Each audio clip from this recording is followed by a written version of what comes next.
In a world of MVPs, GOATs, and world champions comes a world of busts, failures, and Markelle Fultz. All that basketball potential accumulates at one point, the NBA draft, where the future of the NBA begins today. So the fate of the organization on the lines, which teams have capitalized the most this entire century. Today, we grade every team's ability to draft, starting from 2000 until today. Part 2, Eastern Conference only. Some prerequisites. A, I'm ranking based more on who they picked up on draft night rather than who they drafted. So Lowry is still a Bull, Nate Robinson is still a Knick, etc, etc. B, I'm assessing based on what they did for their team, not what they did in their career. So if a player turned out to be an all-star in the future but averaged 2 points and 5 attempts for their draft team, it's a knock on their draft team. Cool? Cool. The Brooklyn Nets are due.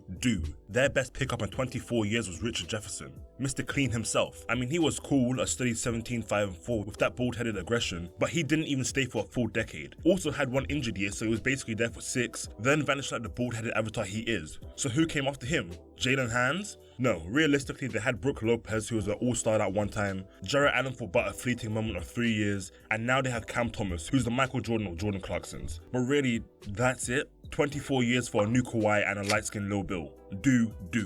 With a heart of mid and a playstyle of barely surviving, the Atlanta Hawks' draft success is truly a perfect representation of we'll take what you give us. They had a generational talent, someone able to go deep, someone with a once-in-a-lifetime build, a product of the modern generation, the one, the only Ashlyn Cashlin, who signed alongside high school phenom Sharif Cooper. Aside from her, Trae Young, who's been good, inconsistent ranging from top 3 point guard to inefficient shot chucker, but overall good, perennial old nigga and perennial hated nigga Al Horford and Dennis Schroeder. Real shit, I have never seen a nigga more hated from the community except like, I don't know, Mahito. And we know what he did. So, yeah. Anyway, Ash Ketchum carries. Name one thing about Carolina that isn't Michael Jordan or Duke Dennis. Go.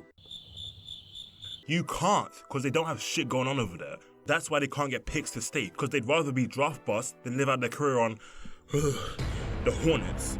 They managed to lock down Kemba for 8 years, but honestly, the NBA or them don't deserve him. He tried to make a comeback recently and got done like James from The Walking Dead. James, we don't talk, okay? You're friends with monsters. Get the f*** out of here! Now they have the most light-skinned team in the NBA. All I see is mustache and goatee combos every possession. This D10 server of a team consists of crackheads, convicts, and child predator victims, with Brandon Miller being the only hope for the team. Especially with LaMelo's injuries and Miles being Miles, they have no success to evaluate. Their legacy is literally Bismack Biyombo and Kemba Walker. Come the fuck on. Like, isn't it crazy that New York is the biggest market in arguably all of sports, but has the decision-making ability of a Belize playthrough?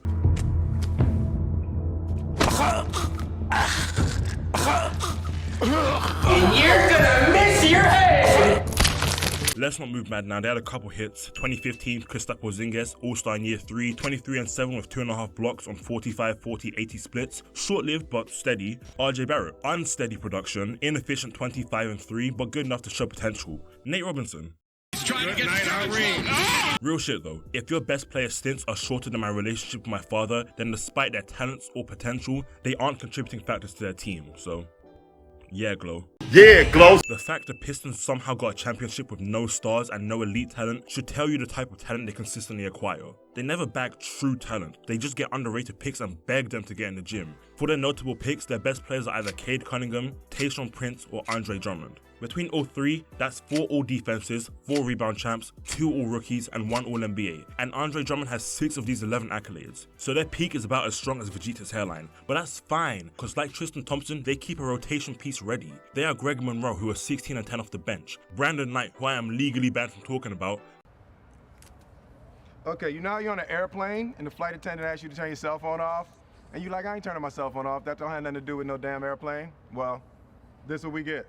That's what happens. It gets up there, bounces around on the satellites, and blam! Just turn your damn cell phone off. Now you're gonna drive off a cliff tonight because your GPS don't work. KCP, who was an inefficient 15 points per game, and Killian Hayes.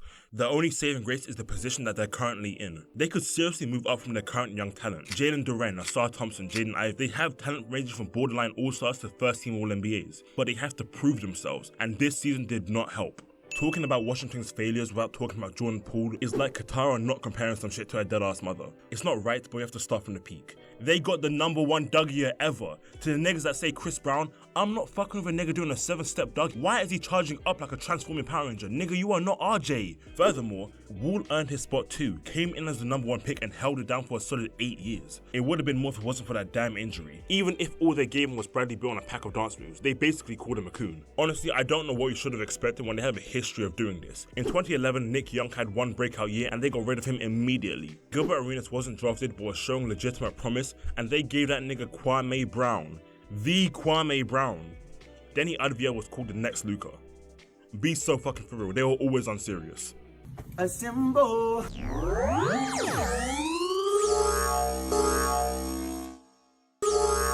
Toronto have actually been okay this century. Literally immediately they drafted the most Raptor looking nigga possible, Chris Bosh, and he took his role very seriously, as for 7 years he had great numbers of 20 points with 9 rebounds on great efficiency. Do not let Miami fool you. Bosh was a certified star on his own, despite the 11-game playoff career in 7 years. Nigga, that type of record I would leave too. Like Ted Mosby's record with girls, 1 million damn dates and 9 damn years to get one woman. Nigga, you suck. Give up. You're done.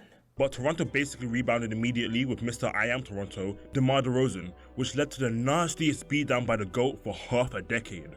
5 straight years. So they got rid of him and picked up Pascal Siakam, who was vital to a championship before niggas figured out his only move, and he simply refused to spin the other way. So they got rid of him and added our homie with the extra chromie, Scotty Barnes. Basically they were pumping and dumping young talent. They're the Laurie Harvey of the league. This is where teams start getting good. Ironically, it's with the best team in NBA history, the Boston Celtics. The core of the Celtics is their defensive identity. They may not score, but neither will you. That's evident by their lineage of elite defenders, from Bill Russell to Larry Bird to trading for KG, and that's only continued this century. While most of their picks individually have less game than Neon, most, if not all, contributed to some real success. In 08, when they won their last championship, they drafted a young Tony Allen, who only 2 years later would be a Depoy finalist. In 2010, when they lost in their finals, they had a rookie Avery Bradley, who would also be in a Depoy race for the next 2 years. The 2022 finals team was led by twin #3 picks James and Fuhad, and that's not even mentioning players like Robert Williams, Terry Rozier, Delonte West, Defensive Player of the Year Marcus Smart, Kelly Olynyk, and other good role players that all contributed to varying levels of success. I don't want to do this no more. If you listen closely, you can hear all the Indiana fans from where you are.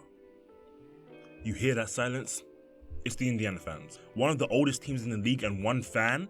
That's fucked up, especially when you realize they're in the upper echelon of the East drafting teams. I mean, the consensus GOAT, Paul George, was on their team for a steady 6 years, accumulating 4 All-Stars, 3 All-NBAs, multiple MVP and Depoy votes, not even mentioning the playoff runs he had, while most of his team was drafted too. Roy Hibbert was drafted and was a steady 12-8 with 2 to 3 blocks. Miles Turner, the 3-and-D big every fan base has begged for at one point, drafted by Indy. Even outside the PG-13 era, they had Danny Granger, who was 26-5-3 on 45-40-88 splits. Tyler Hansbrough, who sounds like a multi-verse David Attenborough, was steady off the bench. Post-PG, they had Benedict Mathurin, Andrew Nembhard, and more. All 3 Indiana fans have been eating good. Chicago has been unfathomably sucky since their GOAT retired. It's consisted of mainly role players who could provide here and there, but were inches away from being on a chopping block, like Eddie Curry, Luol Deng, Tyrese Thomas, Ben Gordon, Taj Gibson, essentially the Suicide Squad. But their Justice League hit hard. In 08, they got Derrick Rose, who, nigga, it's Derrick Rose, we know what he did. Shortly followed by Jimmy Butler, who was a MIP, a Depoy candidate, an all-league defender with a 24-6-6 peak, while starting his career as a 22-year-old 30th pick rookie. Inspirational shit. So if Jimmy Butler and Derrick Rose are the world's finest, Jamal Crawford has to be Wonder Woman. Cause most niggas don't fuck with her like that, but most niggas can't fuck with her like that. Remember, he's one of 3 people to drop 50 points off the bench. And he said himself, he hasn't even shown his best. He's been holding back. And what's crazy, y'all, my best moves, this is no lie, I promise to God, I'm not even bragging. My best 10 moves I have in my bag, I've never showed nobody. Because I was hoping I made an all-star game, that was for sure. From the turn of the century to 2013, they weren't missing with picks. They drafted a nigga named Bloodsport. Even if his player's ass, that supervillain nickname is fucking tough. Then they drafted Denzel Valentine, who got cooked by a crusty crab worker, but they've been picking it back up recently with Kobe White, Markkanen, and them niggas there. The Mickey Mouse headquarters are probably the top 3 most impactful teams in NBA history. From the pinstripe jerseys to the all-time greats like Shaq and Dwight, their impact affects all manners of their organization, and this extends to their draft. Let's be real for a sec, as a community we've forgotten who Dwight Howard was, so let's remember who he is. He finished top 5 in MVP voting 4 years in a row, and during this stretch averaged 21 and 14 with 3 blocks on 60% field goal percentage. Wemby just did this and we called him generational. He won the Defensive Player of the Year 3 times, giving him the second most wins in NBA history. He wasn't even 25 yet, by the way. Has 4 All-Stars, 4 All-NBAs, and 4 All-Defenses while being top 5 in center scoring and field goal percentage during this stretch. He wasn't even 25 yet, by the way. This is a 4-year stretch of his career. He was in Orlando for 8 and was never subpar. He was just a sub in the sheets. The Magic also drafted JJ Redick, Victor Oladipo, Aaron Gordon, Jonathan Isaacs, Cole Anthony, and Paolo Banchero. That's an all-time sniper, an all-star caliber, the lob threat, an elite defender, a scoring threat, and the undisputed best player in his class. I simply can't be asked to talk about the meh rotation pieces, but know that they're there as well. The freak in the sheets, Mr. 4-player at night, the most statistically likable player in the league, the Greek freak, carries this team. He's the only active top 25 player in their prime, and that prime has him as the best player in the league. Wing stop, ladder pushing, I'm coming, yada yada, we know who he is. Let's talk about everyone else. Michael Redd spent 11 years on the Bucks, averaging 24 and 2 on 56% true shooting. He also shot 38% from 3 on 5 attempts, which was better than Kobe in the same stretch. And he was an all-star that one time. Shane Gillis' failed shadow clone Andrew Bogut found himself as an All-NBA center in 2007, averaging 16, 10, and 2.5 blocks, which is only his second highest block average. His shot blocking ability had him as a multiple-time depoy candidate. Brandon Jennings, despite only playing here for 4 years, averaged an inefficient 17 points as a perennial starter. Dante DiVincenzo, yeah, Giannis carries hard. He will never rest. Is it a coincidence that the number 3 spot goes to the hardest working, best conditioned, most professional, unselfish, toughest, meanest, nastiest team in the NBA?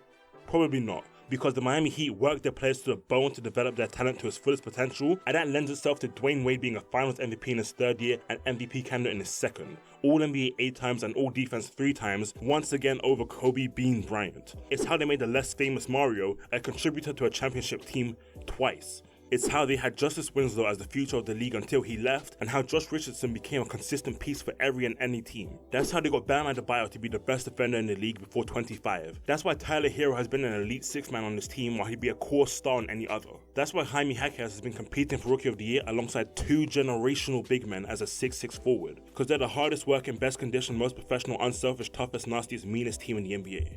The process, the tankers, missed so many games they could be professional fans-ass team. When they build their entire modern culture around being bad enough to draft good, they better be fucking good at drafting. And they weren't even that good at the start. They drafted Jahlil Okafor. Literally everyone says he doesn't belong in the modern NBA. They had Nerlens Noel, Jahlil Okafor, Joel Embiid, JaVale McGee, and Henry Sims on one team and told them to get their minutes in blood. Winner can stay. So now we have the winner Joel Embiid, who is a 3-time snubbed MVP, snubbed depoy, and spiritual successor to Shaquille O'Neal, being the most recent center to lead the league in scoring, as well as being the only center to average over 30 points this century, let alone doing it 3 times. Speaking of spiritual successors, for 4 years Ben Simmons was a light-skinned LeBron, 16, 8, and 8 on 56% from the field, as well as being the best defender in the league at one point. Now they have Tyrese Maxey, who instantly replaced James Harden. That speaks to his talent right there. Before this current team, they had a couple bangers with the greatest 6-man of all time, Lou Will, 18 points per game, Drew Holiday, and the protector of Earth Realm, Andre Iguodala. And this section is getting too long, so I'm not going to mention Thaddeus Young, Matisse Thybulle, Landry Shamet, Sam Dalabir of the world, you know?